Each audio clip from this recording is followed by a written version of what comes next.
Magandang hapon mga kababayan. Sara Duterte, Vice President, pumalag na kay Vice Ganda mga kababayan tungkol dito sa issue ng panlalait at pangbabastos niya kay PRRD. Nako po, ano po kaya ito? Nakakagulat. At Kitty Duterte, update po tayo sa dahig mga kababayan, na balitaan din niya, yun ang sabi, itong pangbabastos sa kanyang tatay. Grabe ang kanyang banat mga kababayan. Pinalagan din itong si Kabayo dito sa panglalait din niya sa kanyang tatay. Panoorin po natin mga kababayan. Naku po mga kababayan, yari itong si ano dito, si Kabayo dito. Ayun, napakagandang bata mga kababayan, no? Ikumpara nyo po sa itsura ng bastos na si Vice Ganda, na kung laitin niya ang kanyang tatay, akala mo napakaganda niya. Tignan nyo naman ang itsura mga kababayan. Pagkakamalan mong scammer ito sa airport, na pagkalalapag ka at galing ka abroad, pag nakita mo itsura nito, mga kababayan, akala mo mga hablot ng wallet o kaya taxi driver na scammer. Mga kababayan, kita nyong itsura. Ngayon mga kababayan, ano ba ang sinabi ni Sara Duterte? Nako po, nakakagulat po ito mga kababayan, ha. Ngayon lang magalit si Sara Duterte. Ngayon lang natin makikita ang galit niya kay Vice Ganda. Ito na po mga kababayan. Hindi na natin patatagalin pa ang isyong ito. Ito na po, magugulat. Vice Ganda, makinig ka. Yari ka dito kay Sara Duterte. Yari ka dito. Ito na po. Grabe si Sara, napakatapang nito mga kababayan. Okay, again, wala akong kabasa sa joke or nakakita sa joke kung asa siya. But kung unsa man ang decision sa City Council of Davao, it has to be a majority decision. And the City Council of Davao is the correct body to declare a persona non grata diri sa atong aksyonan, because they are representatives of the 3 districts of Davao City. O yan mga kababayan, naku po, buti na lang, mabait-bait itong si Sara Duterte. Kung hindi, sabi niya, sa ano na ito, bahala na ang Davao Council kung ano ang gagawin nila para i-issue ang persona non grata na unwelcome person sa Davao. Naku po, ang tinding dagok ito mga kababayan. Matindi ang banat ni Sara Duterte. Ano ba sabi niyo mga kababayan? Ito po. Ulitin nga natin. Anong sabi? Okay, again, wala akong kabasa sa joke or nakakita sa joke kung asa siya. But kung unsa man ang decision sa City Council of Davao, it has to be a majority decision. And the City Council of Davao is the correct body to declare a persona non grata diri sa atong aksyonan. Because yan mga kababayan. Buti, hindi ka pinatulan ni Sara Duterte. Ngayon naman mga kababayan, si Vice Ganda na Kabayo, makaligtas kaya kay Kitty Duterte? Makakaligtas ka kaya sa bagsik at tapang ni Kitty Duterte? Dahil binastos ni Vice Ganda itong tatay niya. Anong sinabi ni Kitty Duterte? Nasa dahig po tayo mga kababayan. Ito po ang balita. At babalitaan tayo ni Kitty Duterte sa kanyang tatay kung ano na ba ang kanyang kalagayan. Pero dito mga kababayan, 'Di ba si Harry Roque, pumalag din dito kay Vice Ganda na bayot, na imbyer na si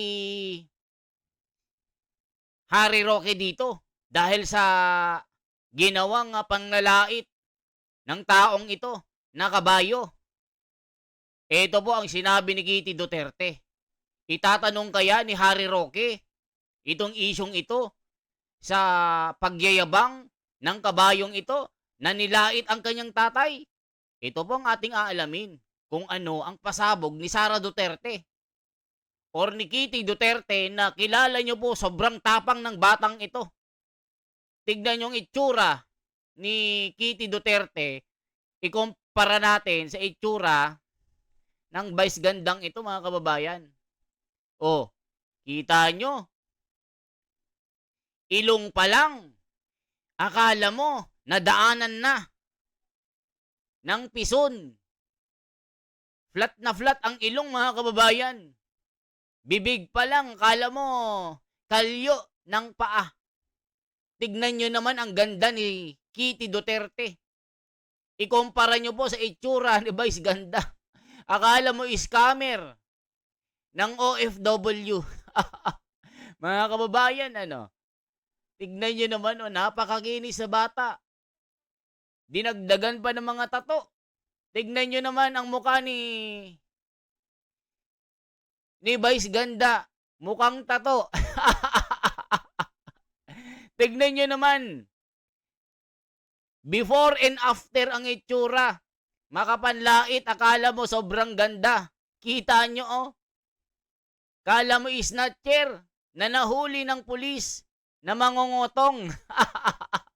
Mga kababayan, puntahan natin si Kitty Duterte. Eto po.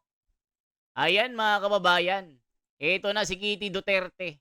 Ano kaya ang masasabi niya tungkol dito sa isyong ito na jet ski? Eto na po mga kababayan. Eto na po.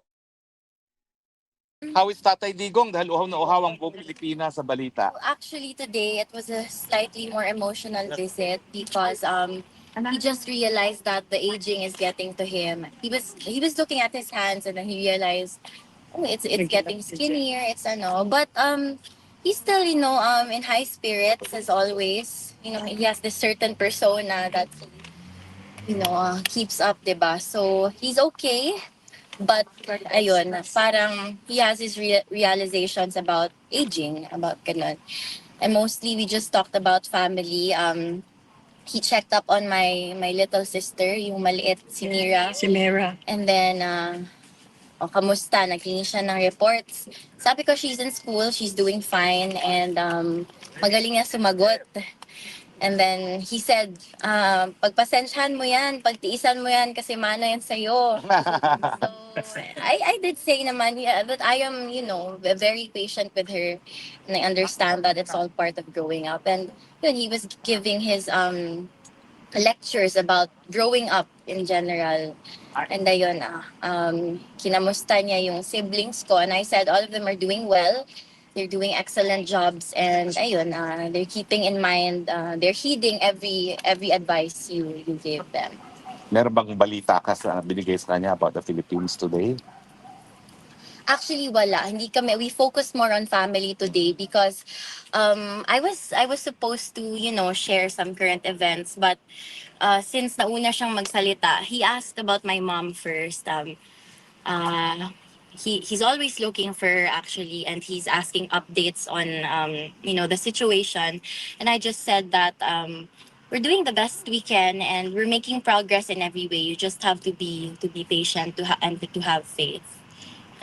O kita nyo mga kababayan, no? Grabe ang sitwasyon nila sa dahig mga kababayan.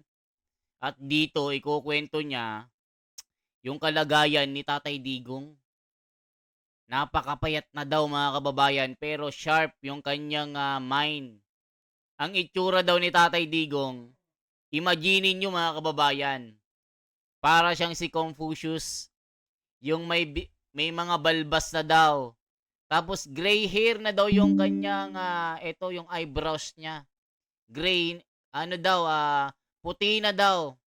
Yung buhok niya, every week daw nagkukulay. Mga kababayan, kita nyo po ang kalagayan ni Tatay Digong, skinny. Payat na daw mga kababayan. Ngayon, ano kayong masasabi niya kay Kabayo? Mga kababayan, isisingit kaya ni Harry Roque ito? Ito po. Kaya ayun, sabi niya, he leaves it all to God. Okay. Wala naman po siyang mensahe para sa Filipino people. I told him kasi kahapon when I entered, wala pang tao dito. So, wala akong nasabi sa kanya about the supporters that are here. But today, since I told him about the prayer rally I attended yesterday, and he says he's very proud of me and he's very proud of you, everyone, his supporters, because ayun nga, you keep showing up, and it means a lot to him. It means so much to him that you look up to him in that way. Kitty, how are you settling here in the Netherlands right now? Do you have jet Okay lag? lang. I mean, I'm adaptable. I like traveling around. I like being by myself. After my visit yesterday, I just found a random cafe with matcha, and then I just read a book that I just bought. So I am doing fine. Of course, I get lonely also because the both of us, my dad and I, were used to sleeping beside each other. Ayun, kahit before he was taken, the night before, we slept beside each other. Ayun, it gets lonely, but I'm thankful that I get to see him, I get to talk to him, and I get to have these back and forth conversations with him. Is your mom staying longer? I don't think she's staying longer since she's gonna leave it to me, because also she has to tend to everything, the matters at home, especially with my sister, since yun naman din yung bilin ng ni PRRD na O mga kababayan, di ba? Isipin nyo po ang kanilang kalagayan na pamilya. Itong dating Pangulo, talagang halos ano na po, 120 plus days na po siya mga kababayan mula nung nakulong po siya. Kung di ako nagkakamali. Tapos magagawa pa ni Kabayo na si Vice Ganda na lait-laitin itong PRRD na nagmahal lang sa bayan. Kita nyo po ang kalagayan nila. Si Kitty Duterte, in spite na busy yung kanyang schedule sa pag-aaral, isipin nyo po, yung mula Philippines, parang ilang hours po yung yung papuntang Dahig. Napakahirap po mga kababayan. Isipin nyo, pamasahe pa lang. Napakahirap. Hindi naman kayaman yung hindi naman ganyang kayaman yung mga Duterte. Gaya ng mga politiko diyan. Tignan nyo ang bahay ni Tatay Digong, lumang-luma na. Yung gate, wasak-wasak na mga kababayan. Tignan nyo po. Tapos, ganituhin ni Vice Ganda. Nako po, Vice Ganda. Yari ka dito kay Kitty Duterte. you also have to be there for Mira and to attend to the matters at home. So, Well, when she goes, you have family here, huh? So, Yes. so many family here. Huh? salamat sa inyo. So, please just ask what you need. I would like to ask Kit, how are you dealing with time management-wise with your studies? You just mentioned yesterday as well. Actually, no, nakakapagod talaga. Lately, I've been getting less than 8 hours of sleep. So, but I try my best. I can't say I'm the best at everything, but I try. And yun lang naman yung hinihingi ng parents ko, especially my dad. As you've heard from his previous speeches, he was never an overachiever in school. So, hihingi lang sa akin, just pass and try your best. Try your best. And yeah, that's pretty much Are what you I'm in doing. school while here at The Hague? I'm currently on my break. Break. Okay. Did they also talk about you becoming a lawyer in the future? Secret. Well, ano naman with my dad kasi he respects my my plans, my desires. If he does encourage me to he persuades me to follow certain paths, but when I tell him, parang ito yung gusto ko, I want to do something else, this makes me happy, he would say, okay, just make sure to finish school. And he told me so many times before also, and again, just long as you finish school, after that, you can do whatever makes you happy. Yesterday you said he's wearing a white beard. Mm. Is that Yes, still choice there. niya yun? Choice niya Yes, yun. choice niya yun. I asked around inside and they said na he doesn't want to shave. Mm. Okay, parang okay naman. Did you ask him about the beard? I told him that he looks like this Chinese philosopher Confucius. Yes, yeah. Si Confucius yung puti lahat. So he just laughed. We laughed about it.